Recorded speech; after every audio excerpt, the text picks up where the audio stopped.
Rosa Pérez Masdeu, ya en el estudio para hablar de revista de prensa. Bienvenida a este lunes después de las vacaciones de Semana Santa. Buenos días, Rodrigo. Buenos días, Rosa. Y vamos a comenzar hablando del periódico El País, que hoy titula La filtración de documentos secretos del Pentágono en Internet vuelve a enfrentar a Estados Unidos e Israel. Este es un artículo de la periodista María Antonia Sánchez Vallejo. Rosa, cuéntanos, ¿qué ha escrito esta periodista del País?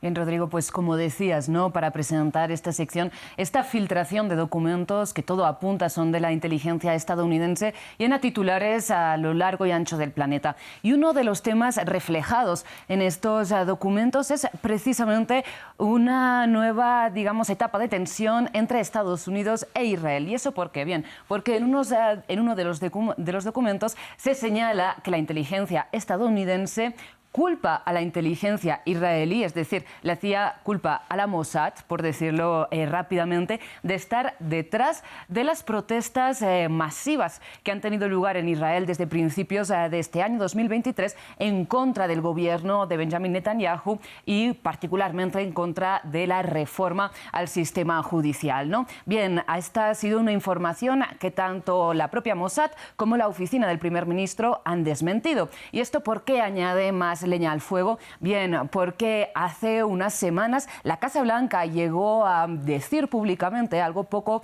habitual, que Joe Biden había llamado personalmente a Benjamin Netanyahu para decirle, en resumidas cuentas, que retirara, ¿no?, esta reforma judicial, que Israel se estaba jugando su imagen como única democracia de Medio Oriente. Y desde luego no le interesa nada a Estados Unidos que la imagen y no sé, como que el ámbito social en Israel esté un poco deteriorado. No. Y hablan de ello también en New York Times, ¿no, Rosa? Sí, exactamente. Y es que el New York Times hace un repaso, una guía rápida, Rodrigo, a lo que ha sido esta filtración, digamos, de inteligencia estadounidense que algunos medios han calificado como la más peligrosa en décadas, de hecho. Bien, es que el New York Times fue uno de los primeros medios de comunicación que hizo referencia a esta filtración, que empezó en portales de Internet como Discord, pero rápidamente pasó a Telegram o a Twitter, ¿no? Bien, el New York Times plantea una serie de preguntas que quedan abiertas e intenta resolverlas con fuentes expertas en el ámbito. Por un lado,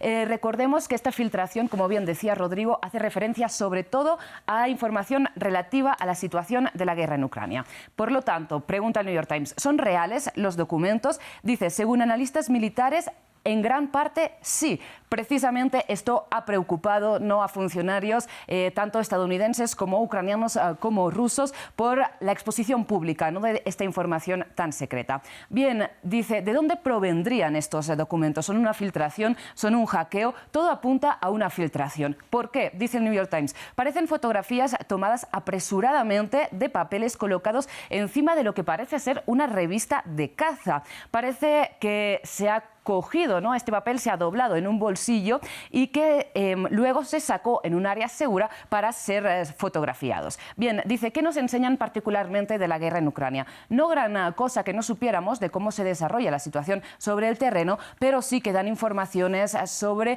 la posición de tropas y sobre cómo la OTAN pretende armarlas de cara a esta esperada contraofensiva ucraniana de primavera. Dice, ¿ha penetrado Estados Unidos en la inteligencia rusa? Parece que sí y que mucho. De hecho, dice el New York Times, toda esta inteligencia refuerza la idea de que Estados Unidos tiene más acceso a, digamos, a los planes rusos de atacar Ucrania que no a la forma de Ucrania de defenderse, ¿no?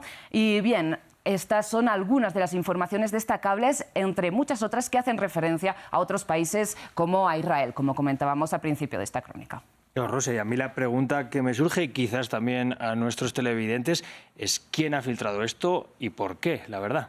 Claro, Rodrigo, es que de hecho tanto Kiev como Moscú se acusan mutuamente de estar utilizando esta filtración como arma de guerra híbrida, ¿no? Digamos que se acusan también un poco por la cuenta que les trae de, digamos, estar intentando despistarse, ¿no?, despistar al enemigo con informaciones que, según ellos dicen, serían falsas. Bien, todo este tema seguramente, o quizás no, se irá desarrollando a lo largo de los próximos días. Pero algunas de las informaciones que han preocupado también, Rodrigo, a aliados de Estados Unidos han sido las que hacen referencia, por ejemplo, a Corea del Sur, ¿no? Y es que ha salido revelado en estos documentos que Washington está intentando presionar a Corea del Sur, por ejemplo, para que envíe armamento a Ucrania, ¿no? Está entre, bueno, muchos de los datos que dan estos documentos.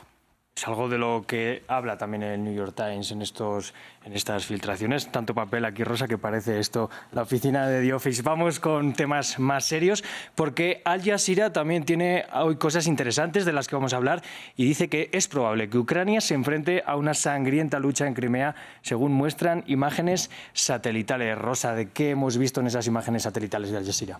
Bien, pues estas imágenes que analiza Al Jazeera, como hizo el Washington Post hace unos días, muestran lo que parecen trincheras que estarían siendo cavadas por las fuerzas rusas en la península de Crimea para defenderse de lo que Rusia ya ve, ¿no?, como una inminente, digamos, ofensiva ucraniana para recuperar este territorio que, recordemos, desde 2014 está bajo control ruso de facto, ¿no? Y de hecho Rusia ha colocado en Sebastopol, en esta península de Crimea, su principal base naval. De hecho, por esto mismo señala este artículo de Al Jazeera que es tan fácil, ¿no?, de defender para Rusia esta península, que además geográficamente representa uno de los puntos más defendibles del planeta. Bien, en resumidas cuentas, lo que dice Al Jazeera es que sería muy difícil para Ucrania llegar a retomar esta península, que además los aliados de Ucrania no lo ven como una de las prioridades, sino que lo ven como algo muy difícil, ¿no?, y muy peligroso, porque ya ha dicho Vladimir Putin que al considerar Crimea territorio ruso, digamos que un ataque contra Crimea desataría, ¿no?, una respuesta a gran escala que incluso podría implicar el uso de armas nucleares tácticas. Bien, Rodrigo, veremos lo que pasa, pero concluye este artículo de Al Jazeera que, si bien esto, digamos, haría más peligroso el conflicto, ¿no?, dificultaría más el conflicto, también poner en riesgo el control ruso de la península de Crimea sería una de las formas, quizás, de acabarlo.